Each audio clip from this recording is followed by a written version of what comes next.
नमस्ते। आप सभी का versatile Pragyakulam online interview expert series में स्वागत है। हाँ, मुझे पता है फिर से मैं आ गई इंटरव्यू लेके बिकॉज स्टूडेंट्स की डिमांड इतनी थी कि हमें एग्जाम्स है, एग्जाम्स के लिए फोबिया रेडी हो चुका है, तो वो फोबिया कैसे हमें मिटाना है। तो हमने ये इंटरव्यू लिया था लास्ट सैटरडे, बट वो मराठी में था। स्टूडेंट्स के बहुत से सवाल ऑन इंटरव्यू के टाइम पे कमेंट्स में, पर्सनल पे डीएम करके आए थे कि हमें ये इंटरव्यू हिंदी में चाहिए, और कुछ सवाल भी बच्चों ने एक्स्ट्रा ऐड किए गए थे। तो स्टूडेंट्स की डिमांड के लिए मैं फिर से वही सर के साथ आज इंटरव्यू लेने वाली हूँ, जिसमें आप सभी के स्टूडेंट्स के जो सवाल है, मींस कोविड के बाद, आफ्टर कोविड बोर्ड एग्जाम्स आ गए हैं। तो वो बोर्ड एग्जाम्स कोई भी स्टेट के हो, स्टेट लेवल हो, सीबीएसई लेवल हो, स्टूडेंट्स में डर तो रहता ही है। बोर्ड एग्जाम्स बोलेंगे तो एकदम से टेंशन होना स्टार्ट हो जाता है। वो स्टूडेंट्स के लिए भी टेंशन होता है, वो पेरेंट्स के लिए भी, और वो टीचर्स के लिए भी।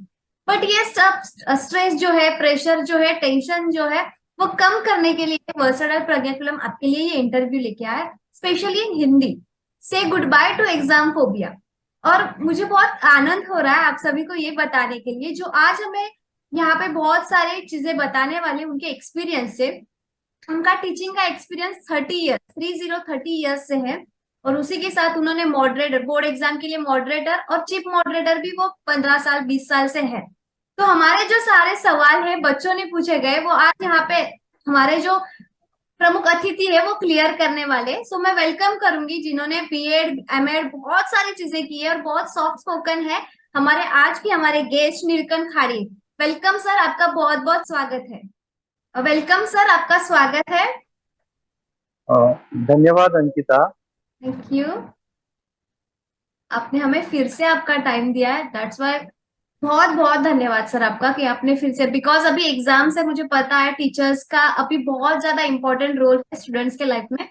बट स्टूडेंट्स को सवाल भी बहुत ज्यादा थे सर उस दिन की इंटरव्यू को लेके। तो हम वही सवाल के ऊपर हम लोग डायरेक्ट स्टार्ट करेंगे। जैसे कि जरूर जरूर। मेरा पहला ही सवाल था, एग्जाम हॉल में जाते ही समय बच्चे ब्लैंक हो जाते हैं, दैट टाइम क्या करना चाहिए? मीन्स आता तो सारी हाँ हाँ। है हमें, बट हम लोग ब्लैंक हो जाते, तो वो टाइम क्या करना चाहिए सर? जरूर। एक्चुअली क्या होता है, बच्चे साल भर पढ़ते हैं यस। और बहुत सारे एग्जाम्स के लिए भी अपियर करते हैं, तो बच्चों की काफी सारी पढ़ाई हो चुकी है। यस। बच्चों को डरने की कोई जरूरत नहीं है। फिर भी एग्जाम का एक अलग सा डर उनके मन में रहता है। यस। तो उसके लिए आज हम ऐसी बात करेंगे। जैसे ही वो एग्जाम हॉल में जाएंगे, 5 मिनट में वो सेटल हो जाते हैं। उसके बाद 5 मिनट में उनको आंसर शीट दिए जाते हैं। आंसर शीट मिलने के बाद सबसे पहले मैं कहना चाहूंगा कि उन्होंने आंसर शीट को पूरी अच्छी तरह से चेक करना है। जो ओके। फ्रंट पेज है उसका स्टिचिंग है लेफ्ट की तरफ, वो चेक करना है। उसके बाद अंदर की तरफ जो भी पेजेस है, सारे पेजेस को चेक करना है। और हर एक पेज पे, अभी तो ये साल से हर पेज पे बार कोड आता है। तो पेज का सीक्वेंस, जैसे कि 1 2 3 से लेकर 20 पेजेस वहां पे मौजूद है। और सारे वहां पे बार कोड जो है अंदर पेज की तरफ, वो भी ठीक तरह से उनकी छपाई हो गई है, प्रिंटिंग हो गई है, ये बच्चों ने चेक करना है। लाइंस वगैरह ये सब होने के बाद उन्होंने अपना पहला पेज जो है वो फिलअप करना है हॉल टिकट के सपोर्ट के साथ। और फिर बाद में जब एक्चुअली वो आंसर शीट ओपन करेंगे, तब लेफ्ट की तरफ उन्होंने दो एक्स्ट्रा मार्जिन ड्रॉ करना है। राइट की तरफ एक हल्की सी छोटी सी मार्जिन ड्रॉ करना है। जिससे क्या हो सकता है कि उनका जो राइटिंग है वो मार्जिन के अंदर रहेगा। और कभी कभी क्या होता है कि वर्ड्स जो हम लिखते हैं, शब्द लिखते हैं, वो कभी कनेक्ट नहीं हो पाते या कभी अधूरे रहते हैं। इसके लिए दोनों तरफ मार्जिन, राइट की तरफ छोटा सा मार्जिन, लेकिन लेफ्ट की तरफ दो बड़े मार्जिन उन्होंने ड्रॉ करना है। उसके बाद जब उनको 10 मिनट मिलते हैं, यस। एग्जाम अभी तो 11 बजे हमारा पेपर शुरू हो जाएगा, शार्प यस। 11 बजे। और यस। 11 बजे उनको क्वेश्चन पेपर भी मिलने वाला है। ओके। लेकिन उससे पहले 10 मिनट उनको मिलते हैं जहाँ पे उनको बारकोड दिया जाता है। यस।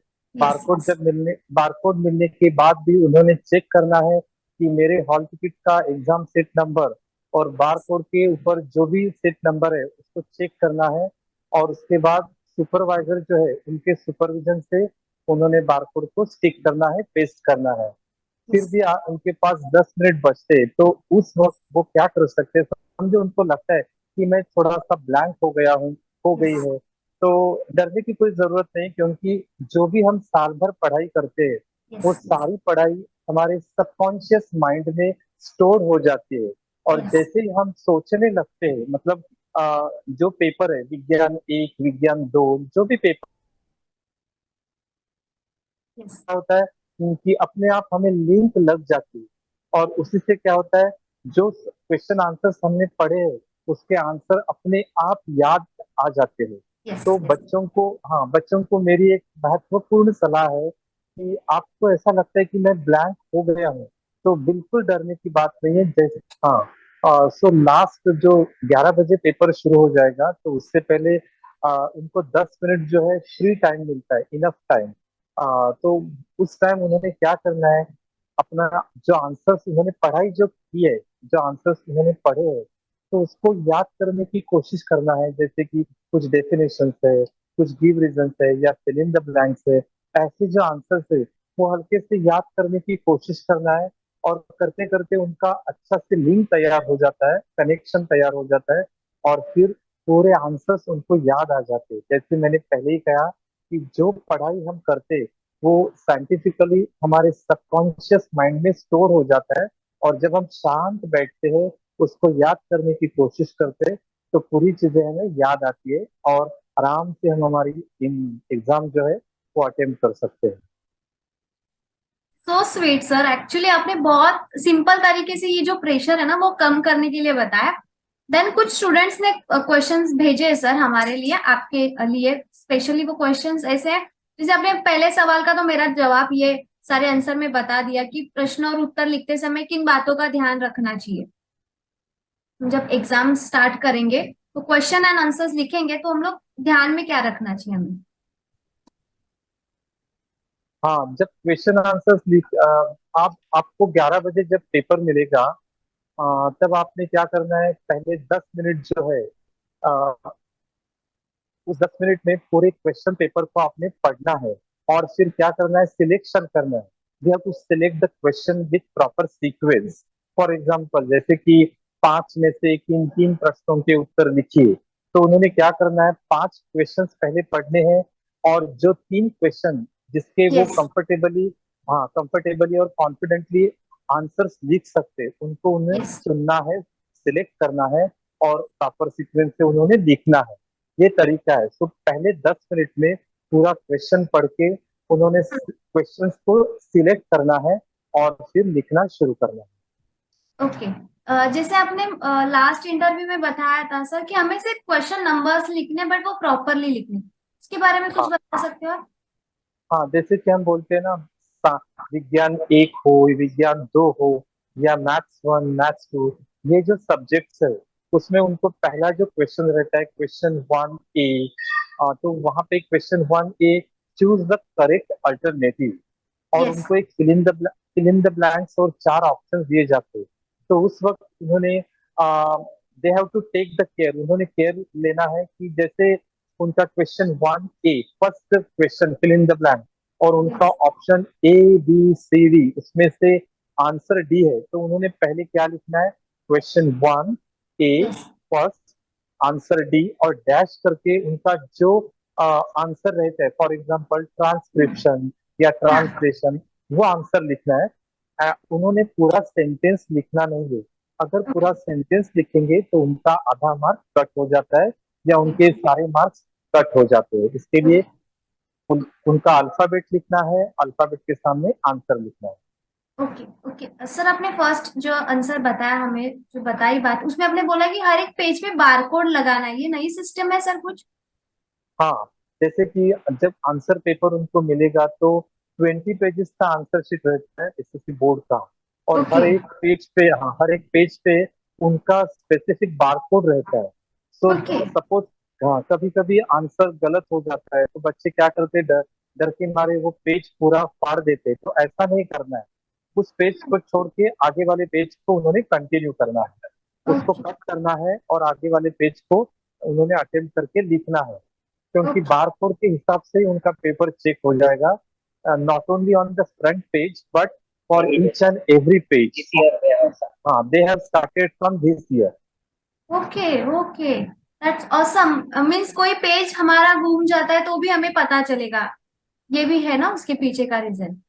जरूर जरूर जरूर। Okay, then sir second question students का ये है कि कौन से चैप्टर साइंस 1 एंड साइंस 2 में इम्पोर्टेंट है। हाँ, ये बच्चों का ये सवाल ना उनको मैं बताना चाहता हूँ। एक्चुअली जो हमारा साइंस 1 और साइंस 2 जो है, उन्होंने वहाँ पे पूछा है, बच्चों का ये सवाल है कि कौन से इम्पोर्टेंट चैप्टर है, कौन से चैप्टर को ज्यादा वेटेज है। तो ऐसा बिल्कुल नहीं है बच्चों। विज्ञान 1 और विज्ञान 2 में हर एक सब्जेक्ट में 10 चैप्टर है। There are 10 lesson total. तो ऑल चैप्टर्स आर इम्पोर्टेंट। लेकिन उनको लगता है कि मैं सारे चैप्टर्स नहीं कर पा रहा हूँ, नहीं कर पा रही हूँ, तो उन्हें क्या करना है, हर एक चैप्टर का जो एक्सरसाइज होता है, exercise after the lesson, lesson yes. के बाद क्वेश्चंस रहते, तो उसमें से उन्होंने पहले क्या पढ़ना है, ऑल ऑब्जेक्टिव्स को कवर करना है। जैसे कि fill in the blanks, match the column, odd man yes. Out, true and false, yes. Answer in one sentence, conceptual map, flow chart, ऐसे जो है उसको पहले स्टडी करना है। क्योंकि ये सारे क्वेश्चंस जो है इजी रहते, बच्चे जब पढ़ने लगते तो उनको आराम से वो अटेम्प्ट कर सकते हैं और उनका कॉन्फिडेंस जो है बढ़ जाता है। लेकिन किसी चैप्टर को उन्होंने स्किप नहीं करना है। All chapters are important. Okay, आपको कुछ डाउट्स है, जैसे सर ने भी बोला है कि आपको डाउट्स है तो आप सुपरवाइजर्स के साथ बात करो, अपने अपने मन में डाउट ना रखो, बिकॉज ये बोर्ड एग्जाम है, फिर से हमें एक नया साल बोर्ड एग्जाम देना पड़ेगा। सो सर स्टूडेंट्स के ना साइंस और मैथ्स को लेके बहुत सवाल है कि हम लोग एमसीक्यू को कैसे ध्यान दें, कौन से चैप्टर्स इंपॉर्टेंट है, कौन से चैप्टर में हाँ सबसे ज्यादा मार्क्स आने वाली, ये सारी चीजें बच्चे पूछ रहे हैं सर। हाँ हाँ, तो उसके लिए फिर से मैं कहना चाहूंगा कि विज्ञान 1 हो या विज्ञान 2 हो, उसमें हर एक सब्जेक्ट में 10-10 चैप्टर है। और सारे 10 चैप्टर ये एमसीक्यूज, ऑब्जेक्टिव टाइप है। MCQs, question number 1 A all MCQs, question yes. Number 1 B answer in one sentence, yes. एक शब्द में या एक वाक्य में उसका आंसर लिखो। तो इसके यस। लिए ये जो क्वेश्चंस है, इसके लिए आपको सारे 10 चैप्टर को रीड करना है। आपने चिंता नहीं करना है, आपने कोई टेंशन नहीं लेना है। आपकी बुक में जितने भी लेसन है, वो लेसन होने के बाद जो एक्सरसाइज है, वो एक्सरसाइज में आपको बहुत सारे ऐसे क्वेश्चंस मिलेंगे। Fill in the blanks, match the column, true false, answer in one sentence, yes. Complete the flow chart, yes. Conceptual map, जो फ्लो चार्ट है। ये सारे क्वेश्चन आंसर्स जो है वो बहुत इजी है। उसको यस। ऑब्जेक्टिव बोलते हैं हम लोग, यस। वस्तुनिष्ठ प्रश्न बोलते हैं। और उसी को कंपलसरी आपने 10 चैप्टर से रीड करना ही है, लर्न करना है। तभी आपको वो सारे 10 मार्क्स मिल सकते हैं। 10 आउट ऑफ 10, क्वेश्चन 1 के 10 out of 12, if okay. You learn all the 10 chapter from science 1 science 2, even maths 1 maths 2, तो आप किसी चैप्टर को स्किप नहीं कर सकती। ये ओके। वस्तुनिष्ठ प्रश्न के बारे में हम बात कर रहे हैं। ओके, और सर मैथ्स के बारे में आप क्या बताना चाहोगे। मैथ्स के स्टूडेंट्स के सवाल ये भी है कि मैथ्स के अलजेब्रा या ज्योमेट्री हो, कौन से चैप्टर सबसे ज्यादा इम्पोर्टेंट है। सेम सवाल मैथ्स के लिए भी है। हाँ, जैसे हम सोचते, देखो मैथ्स 1 जो है, learning simultaneous equation with the help of graph, तो वो स्कोरिंग रहता है। अगर आप उसका अच्छे से प्रैक्टिस करोगे, मतलब you have to find out the x coordinate, y coordinate with the help yes. of given simultaneous equation। तो एक ओके। बार आपका ये कोऑर्डिनेशन का टेबल कंप्लीट हो गया, तो आपको ग्राफ पेपर के ऊपर ग्राफ प्लॉट करना इजी हो जाता है। और ये श्योर क्वेश्चन रहता है। ये जो ग्राफ वाला क्वेश्चन है वो पक्का आता है। तो उसका प्रैक्टिस तो आपको करना ही पड़ेगा, उससे हम स्किप नहीं कर सकते। और यस। उसके बाद आपको पता है कि शॉर्ट सम्स रहते हैं, शॉर्ट सम जो 1 मार्क के होते हैं या 2 मार्क के होते हैं, 3 मार्क के।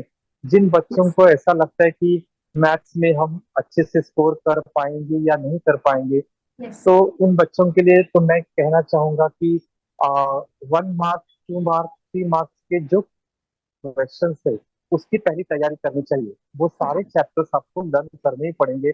ऐसा नहीं है कि हम 2 चैप्टर करेंगे तो आपको 2 मार्क्स से ज्यादा दो मार्क्स से ज्यादा मार्क्स नहीं मिल सकते। तो suppose yes. There are 6 chapter, 7 chapter, all chapters you have to study. बच्चों को 6 और 7, जैसे मैथ्स 1, मैथ्स 2, सारे यस। चैप्टर्स में से 1 मार्क के, 2 मार्क के और 3 मार्क के क्वेश्चन जो है, पहले उसकी प्रिपरेशन करनी चाहिए। और ये ओके। सारे क्वेश्चन आपको पता है टेक्स्ट बुक से सेम टू सेम आते हैं। जैसे कि practice set 1.1, yes. Practice set 2.1, 2.2, जितने भी प्रैक्टिस सेट टेक्स्ट बुक में है उसी में से आते हैं। सॉल्व सम्स से भी आते हैं, जो सम्स उन्होंने सॉल्व करके दिए उसमें से भी आते हैं। और हमारा प्रॉब्लम सेट जो है, तो बच्चों ने क्या करना है मैथ्स 1 और मैथ्स 2 के लिए, ऐसे जो है 1 मार्क, 2 मार्क और 3 मार्क यस। के जो क्वेश्चन है, जो यस। जो इजी रहते हैं, जहाँ पे ज्यादा मेहनत नहीं करनी पड़ती, कम मेहनत में वो ज्यादा लर्न करते हैं और यस। एग्जाम में वो हाँ कॉन्फिडेंटली वो एग्जाम में अटेम्प्ट कर सकते हैं। और उसके लिए मैं उनको और एक एडवाइस देना चाहता हूँ। अगर उनको ज्यादा डर लगता है या पूरे के पूरे चैप्टर्स लर्न करने में दिक्कत आ रही है या कुछ प्रॉब्लम हो रहा है, तो उन्होंने क्या करना है, नवनीत का एक 21 मोस्ट लाइकली एक सेट है, क्वेश्चन सेट।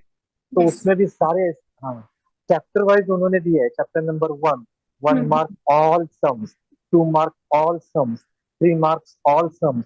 तो वो प्रिपरेशन करने के लिए उनको इजी हो जाता है और उसके बाहर उनको कुछ भी क्वेश्चंस नहीं आते। तो बच्चों ने ये जरूर फॉलो कर सकते हैं, जैसे कि उनके पास नवनीत हो या टारगेट हो या कोई भी प्राइवेट पब्लिकेशन हो। अगर यस। कोई भी नहीं है तो टेक्स्ट बुक से भी वो पढ़ सकते हैं, क्योंकि महाराष्ट्र स्टेट बोर्ड क्या करता है कि सारे क्वेश्चंस जो है अपने टेक्स्ट बुक से ही सेट किए जाते हैं। ओके। ओके। और सर एक सवाल स्टूडेंट का ये भी था कि साइंस के जो बड़े आंसर्स होते हैं ना वो लर्न नहीं होते, तो कैसे हाँ याद रखें? वो पूरा तो आंसर लिखना ही है, वहां पे लैंग्वेजेस जैसे हम लोग नहीं ब्रीफ नहीं कर सकते ना हमारे मन से, हमें तो हाँ हाँ। वर्ड टू वर्ड लिखना है, तो वो याद कैसे रखें? वर्ड्स भी बड़े होते हैं, उसके सेंटेंसेस भी बड़े होते हैं। हाँ, जैसे मैं जब मैं actually as a student I appear the exam, okay.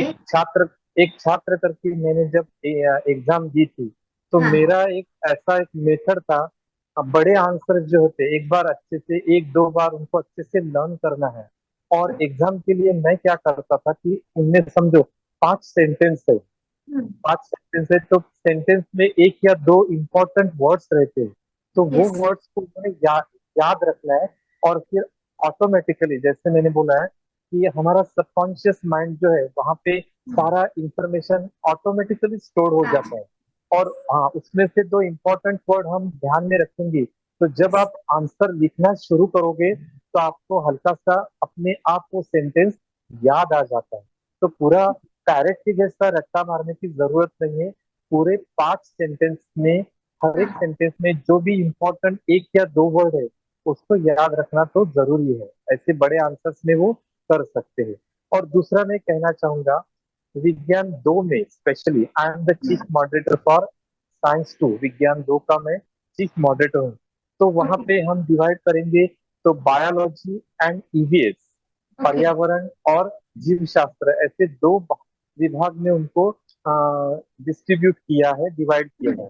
तो जो ईवीएस है, पर्यावरण के जो भी चैप्टर्स है, वो पहले वो लर्न कर सकते हैं, वो इजी है और उसमें से ज्यादा स्कोरिंग हो सकता है।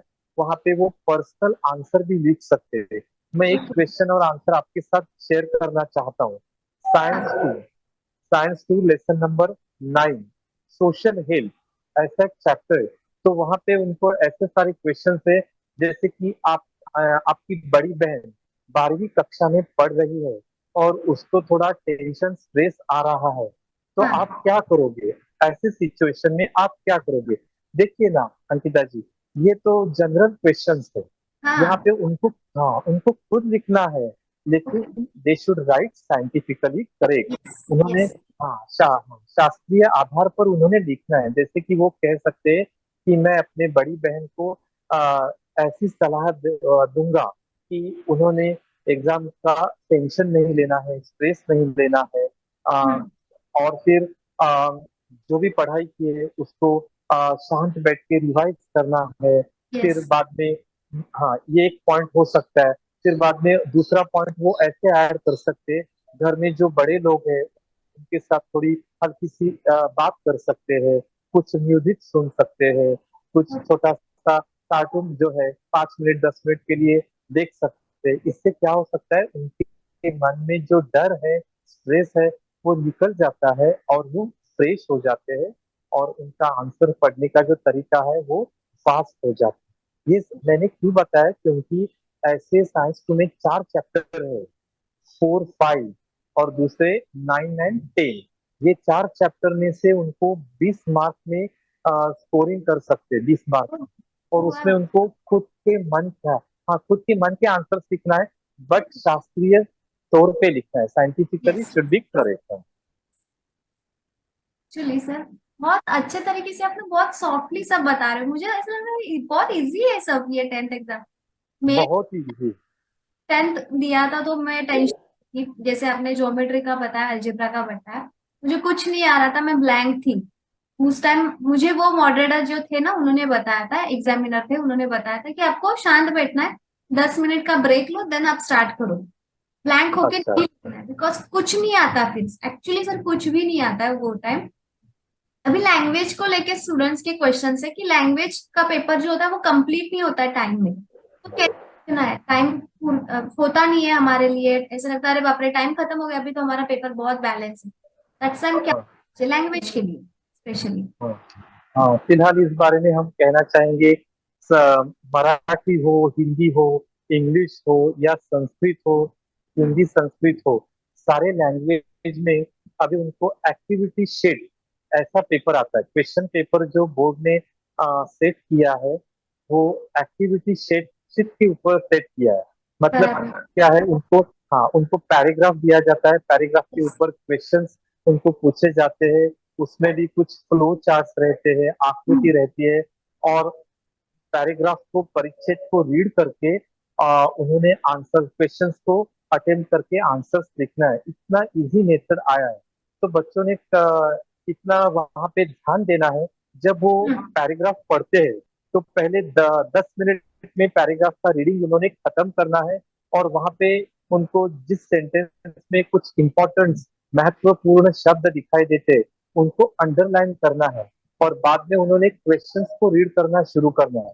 जैसे यस। क्वेश्चन रीड किया तो फिर से पैराग्राफ की तरफ जाना है, और जहाँ पे उन्होंने रीडिंग किया है, 1 2 सेंटेंस में उनको वहां पे आंसर जरूर मिलता है। इस तरीके से पहले 10 मिनट में पैराग्राफ रीड करो, और जो इम्पोर्टेंट वर्ड्स, शब्द उनको मिलते हैं, उनको अंडरलाइन करो पेंसिल से, और बाद में उन्होंने क्वेश्चंस की तरफ आके फिर क्वेश्चंस को पढ़ के आंसर्स को लिखना है। Flow chart important. जब वो फ्लो चार्ट को अटेम्प्ट करने जा रहे हैं, तो उन्होंने क्या करना है, फ्लो चार्ट को पेंसिल से ड्रॉ करना है, और उसके अंदर बॉक्स में पेन से आंसर्स लिखना है। इसी ओके। तरह से हाँ, लैंग्वेज में कम से कम 3 पैराग्राफ होते हैं प्रोज में, 2 पोइट्री के पैसेजेस होते हैं या स्टांजा होते हैं। उसके बाद ग्रामर स्टार्ट हो जाता है, राइटिंग स्किल स्टार्ट हो जाता है। राइटिंग स्किल में तो उनको बहुत सारी चीजें लिखनी है, और जब वो खत लिखेंगे, लेटर लिखेंगे, तो फॉर्मल इनफॉर्मल, मैं तो उनको ऐसा एडवाइस करूंगा, फॉर्मल लेटर अगर वो चूज करते तो उसमें ज्यादा लिखने की जरूरत नहीं है, ओनली फॉर्मल लैंग्वेज के साथ वो अटेम्प्ट कर सकते हैं, और यस मैक्सिमम मार्क्स उनको मिल सकते हैं। Yes yes yes. हाँ, आपने लास्ट इंटरव्यू में बताया था सर लेटर से रिलेटेड कुछ बातें, आप प्लीज बता सकते हो लेटर से रिलेटेड बातें कि हमें फॉर्मल इनफॉर्मल कौन सा लेटर कंटिन्यू करना है और किस तरीके से लिखना है लैंग्वेजेस में से। हाँ, हाँ, तो फॉर्मल लेटर ज्यादा उन्होंने सिलेक्ट करना है, और जब वो सिलेक्ट करेंगे तब उन्होंने वहाँ पे, जैसे कि उनको स्कूल में या उन्होंने स्कूल के टीचर ने उनको गाइड तो किया है, कि लैंग्वेज टीचर ने जरूर गाइड किया है कि पहले एड्रेस लिखना है, फिर उनका जो एड्रेसिंग है वो लिख के सब्जेक्ट और फॉर्मल पैराग्राफ के साथ उन्होंने स्टार्ट करना है। हाँ। जहाँ उनको ज्यादा लिखने की जरूरत नहीं होती है, उसके लिए उन्होंने 2 4 अलग अलग टाइप के जो फॉर्मल लेटर है वो रीड करना जरूरी है। चाहे वो इंग्लिश हो, हिंदी हो, मराठी हो, वो रीडिंग करना बहुत इम्पोर्टेंट है, क्योंकि जब वो रीड करेंगे तब उनको कुछ कंटेंट मिलेगा, और उनको अच्छी से आइडिया भी आ जाएगी कि मुझे किस तरह से इस खत को लिखना है, अटेम्प्ट करना है। हाँ सर, एक सवाल मुझे अभी जस्ट दिमाग में आ गया, जैसे आपने बताया ना पेपर पे बारकोड होने वाले हैं, तो ऐसा हाँ कुछ है रिक्वायरमेंट कि हमें जैसे सीक्वेंस वाइज ही क्वेश्चन आंसर्स लिखने हैं? जैसे फर्स्ट ए 1A है तो 1A ही लिखना है फर्स्ट पेज पे, सेकेंड पेज पे 1B लिखना है, ऐसे कुछ है? अदरवाइज हम लोग अलग अलग सीक्वेंस वाइज पेज कोई भी पेज पे लिख सकते हैं? नहीं नहीं ऐसा, once you start question number one, एक बार आपने क्वेश्चन नंबर वन को शुरू किया तो क्वेश्चन ए के जो सारे क्वेश्चन है उनको अटेम्प्ट करना है। फिर यस। क्वेश्चन वन में बी आता है तो बी को अटेम्प्ट करना है अलग अलग पेज पे, मतलब फर्स्ट पेज पे वो क्वेश्चन वन ए को कंप्लीट कर सकते हैं। फिर दूसरा आगे वाला पेज जो है उसके उसके ऊपर क्वेश्चन वन बी को अटेम्प्ट कर सकते हैं। यस। और जब वो नया वाला क्वेश्चन स्टार्ट करेंगे, उन्होंने नए पेज से शुरुआत करनी है। They should start new question on new page. Okay. So मैंने फर्स्ट समझो सर, मैंने फर्स्ट लिखा फर्स्ट क्वेश्चन, उसमें ABC थे, मैंने कंप्लीट किए, देन मैं थर्ड क्वेश्चन स्टार्ट करना चाहती हूँ, तो मैं थर्ड क्वेश्चन न्यू पेज पे स्टार्ट कर सकती हूँ ना, कंटिन्यू? जरूर जरूर जरूर, आपका doubt, your your doubt is worth, आपका डाउट सही है। क्वेश्चन वन होने के पूरा होने के बाद आप अगर क्वेश्चन तीन को पहले अटेम्प्ट करना चाहती हो तो आप क्वेश्चन थ्री को अटेम्प्ट कर सकती हो, लेकिन वो क्वेश्चन थ्री को पूरी तरह से अटेम्प्ट करो और फिर आप क्वेश्चन टू फोर जो भी आप अटेम्प्ट करना चाहते लिखना हैं चाहिए, उसकी तरफ जा सकती बिकॉज वो मुझे दैट्स वाई आया सवाल मन में कि वो बारकोड है ना, तो मुझे लगा उस क्वेश्चन से रिलेटेड कुछ है बारकोड में। है। नहीं ऐसा कुछ नहीं, ऐसा कुछ नहीं। Okay okay. देन अभी सर सबसे इम्पोर्टेंट बात, स्टूडेंट्स क्या करते हैं एग्जाम पीरियड में, लेट नाइट सोना, लेट नाइट स्टडी करना, हर एक का अपना अपना अलग अलग फंडा है। तो अभी फिलहाल अभी 2 तारीख एग्जाम है, एक ही दिन कल का बाकी है, तो स्टूडेंट्स के लिए आप क्या राय बताओगे कि ये रात भर जागना और लेट नाइट सोना वो अभी जरूरी है, इम्पोर्टेंट है, या अदरवाइज सॉल्यूशन आपके पास? हाँ देखिए बच्चों, लेट नाइट पढ़ाई करने की कोई जरूरत नहीं है, लेकिन फिर भी अगर आपको आदत है अ, और आप रात के समय कंफर्टेबल रहते हैं, आपको अच्छे से आंसर्स रीड कर सकते हैं, याद आते हैं, तो वो ठीक है। लेकिन मैं तो आपको एडवाइस करूंगा कि मॉर्निंग टाइम है वो ज्यादा अच्छा रहता है लर्न करने के लिए, क्योंकि जब हम 6 घंटा सो के उठते हैं तो हमारा ब्रेन जो है फ्रेश रहता है, माइंड फ्रेश रहता है, और ऐसे यस। में जो भी पढ़ाई हम करते हैं सर जो हम अच्छे से याद कर। जी। हाँ, तो सुबह का टाइम जो है वो पढ़ाई के लिए अच्छा है। फिर भी अगर आप सुबह ज्यादा जल्दी नहीं उठ सकते, रात को देर टाइम देर वक्त तक आप पढ़ाई कर सकते हैं तो कोई बात नहीं है, लेकिन कम से कम 6 घंटा आपने रेस्ट करना जरूरी है। It is scientifically proved. Okay. तो 6 घंटा आपने रेस्ट करना है। और मैं आपको एक सलाह दूंगा डाइट के बारे में। Yes yes. बट हाँ, डाइट के बारे में, ड्यूरिंग द एग्जाम टाइम, आपका जो परीक्षा है, परीक्षा का समय जो है, उस वक्त आपने ज्यादा हेवी फूड नहीं खाना है, हल्का लाइट फूड खाना है, पानी जरूर पीना है। जब आपको प्यास लगे या थोड़ा सा पानी ज्यादा पीना ही है, शरबत पी सकते हैं, कोकम शरबत पी सकते हैं, उसमें जीरा डाल के पियेंगे। आप बोलेंगे सर आप अच्छी सलाह दे रहे हैं, जरूर, क्योंकि आयुर्वेदा जो है वो बताता है कि जब हम कोकम शरबत जीरा के साथ पीते हैं तो हमारी बॉडी जो है वो कूल हो जाते है, दिमाग ठंडा हो जाता है, और पढ़ाई में अच्छे से हम ध्यान दे सकते हैं, पढ़ाई हमें याद आती है। अभी तो बहुत इंपॉर्टेंट है बिकॉज सर गर्मी स्टार्ट हो रही है, तो जरूर जरूर। थोड़ी भी है और एग्जाम का प्रेशर भी है, दोनों हॉट चीजें एक साथ आ जाएंगी तो फिर बॉडी में एक्स्ट्रा प्रेशर रेडी हो जाएगा। तो बहुत हाँ अच्छी तो की सर आपने। और सर स्टूडेंट्स को आप क्या मैसेज देना चाहोगे फॉर एग्जाम? हाँ, एग्जाम के लिए देखो, अभी आज तो 28 फरवरी है, कल 1 तारीख है और परसों 2 तारीख। ज्यादा से ज्यादा एग्जाम्स जो है वो 2 तारीख से शुरू हो रहे हैं, बाद में 3 तारीख, और फिर कंटिन्यू उनका टाइम टेबल जो है उसी हिसाब से एग्जाम यस। शुरू रहेगा। हाँ, तो बच्चों ने इस वक्त क्या करना है, अपने डाइट के ऊपर ध्यान देना है, फिर हम्म। रेस्ट के ऊपर भी ध्यान देना है, और जो भी साल भर पढ़ाई की है उसको रिवाइज करना है। एक अच्छा से टाइम टेबल बनाओ, अपना शेड्यूल बनाओ, और वो शेड्यूल को फॉलो करो। और आपको पता है कि हर एक पेपर, हर 2 पेपर के बीच में कम से कम 1.5 दिन या 2.5 दिन की छुट्टी है। तो हम्म। उसका वो अच्छे से हाँ यूटिलाइज कर सकते हैं। जैसे कि साइंस वन और साइंस साइंस वन के बाद साइंस टू, 2.5 डे, 2.5 दिन उनको छुट्टी है, तो वो यस। पूरी पढ़ाई उनकी वहाँ पे रिवाइज हो सकती है। पहले उन्होंने ईवीएस के चैप्टर्स को रिवाइज करना है, उसके बाद बायोलॉजी के चैप्टर्स रिवाइज करने हैं। इसी तरह से दो पेपर के बीच में उनको 1.5 दिन का जो वक्त मिलता है, छुट्टी मिलती है, उस हम्म। वक्त में उन्होंने अच्छे से टाइम टेबल के हिसाब से रिवीजन करना है। आपको जो इजी लगता है वो चैप्टर्स पहले आप लर्न करो, रीड करो। और ज्यादा जैसे कि क्वेश्चंस है, मतलब मैथ्स वन मैथ्स टू में, तो जो इम्पोर्टेंट लगते हैं वो सम्स को आप सॉल्व करके दे सकते हैं और देख सकते हैं, और बाकी सारी जो सम्स है वो आप लर्न भी कर सकते हैं। नॉट नेसेसरी हर एक क्वेश्चंस को आपको रीड करना है, सॉल्व करना है। आपने 10 सम्स को रीड किया है, उसमें से एक या दो सम्स इंपॉर्टेंट लगते हैं, तो वो उसको सॉल्व करके आप प्रैक्टिस कर सकते हैं। Okay. Okay fine sir, thank you so much. आप बहुत सिंपल तरीके से बता रहे हो ना, वो स्टूडेंट्स के लिए बहुत अट्रैक्टिव है। और उसी के साथ सर एक लास्ट सवाल मेरा है कि एग्जाम के लिए जाते समय क्या क्या प्रिपरेशंस करने चाहिए स्टूडेंट्स को। एग्जाम को जाते वक्त सबसे पहले उन्होंने क्या करना है कि अपना जो ओरिजिनल हॉल टिकट, उसके बाद उसके साथ जेरोक्स जो है वो दोनों साथ में लेना है। आपका राइटिंग मटेरियल जो है, एक्स्ट्रा पेन्स उनके पास होने चाहिए, ज्योमेट्री बॉक्स होना चाहिए, उनकी खुद की वाटर बॉटल होनी चाहिए। इस प्रिपरेशन के साथ उन्होंने अपने पेरेंट्स के साथ घर से निकलना है। और जैसे कि 11 बजे पेपर है, 10:30 बजे उनको एग्जाम हॉल में एंट्री मिलती है, तो उन्होंने 10:15 बजे तक एग्जाम सेंटर में जाना है और 10:30 बजे उनको एग्जाम हॉल में लिया जाता है। इस तरह से उन्होंने कंफर्टेबली और अच्छे तरीके से अपने पेरेंट्स के साथ जाना है। पेपर होने के बाद भी वो पेपर का डिस्कशन अपने दोस्तों के साथ नहीं करना है, क्योंकि कभी कभी क्या होता यस। है, बच्चों को थोड़ा स्ट्रेस आता है कि मैंने ये लिखा है, मैंने ये थोड़ा सा गलत हो गया है। कभी कभी एक दूसरे के साथ शेयरिंग के साथ थोड़ा स्ट्रेस आता है। तो यस। जैसे आपने पेपर देने के बाद तुरंत आपके पेरेंट्स के साथ घर जाना है, और आगे जो अपना पेपर है, दूसरे दिन आपका जो पेपर है, अगले अगले पेपर की तैयारी शुरू करनी है।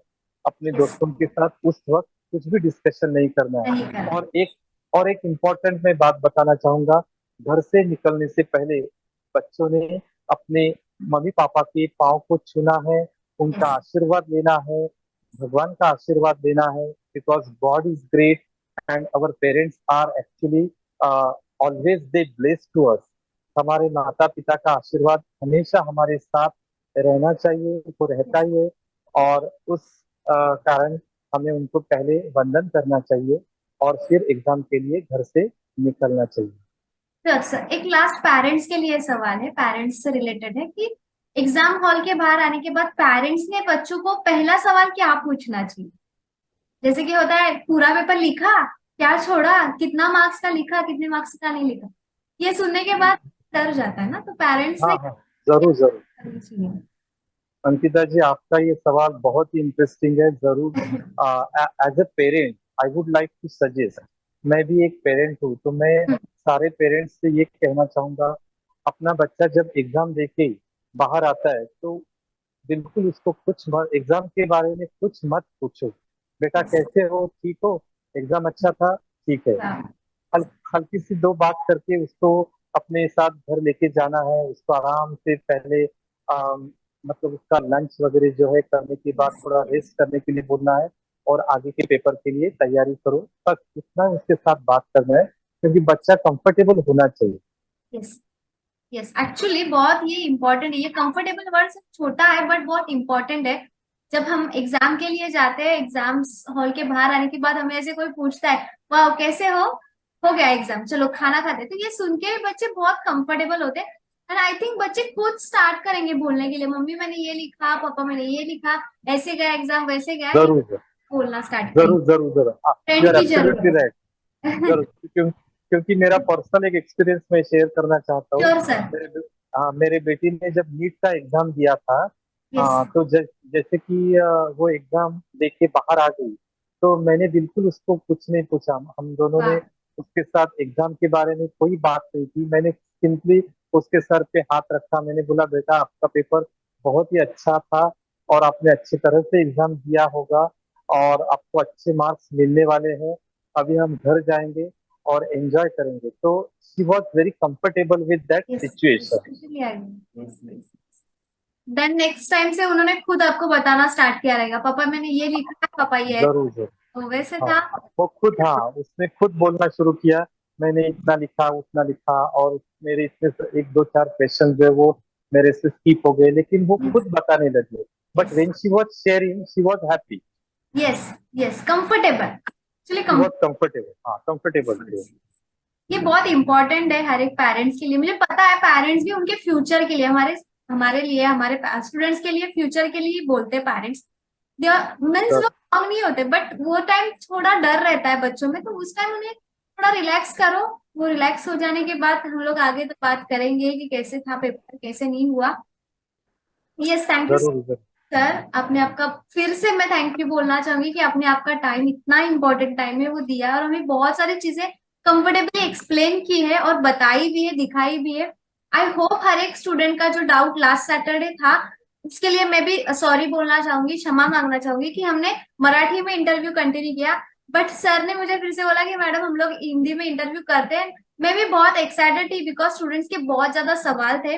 आई होप आपके हर एक सवाल का जवाब यहाँ पे मिला होगा, और आपके परसों के मीन 2 मार्च के एग्जाम के लिए, बोर्ड एग्जाम के लिए all the very very best, and thank you so much Neelkanth sir. हाँ, धन्यवाद अंकिता जी, एंड धन्यवाद वर्सटाइल एडुकेयर सिस्टम, जिन्होंने यस सर। मुझे बच्चों के साथ बात करने का, कम्युनिकेशन करने का ये मौका दिया। यस, और सारे बच्चों को मेरी तरफ से, मेरे सारे परिवार की तरफ से, मेरे सारे कलीग्स की तरफ से बहुत बहुत शुभकामनाएं।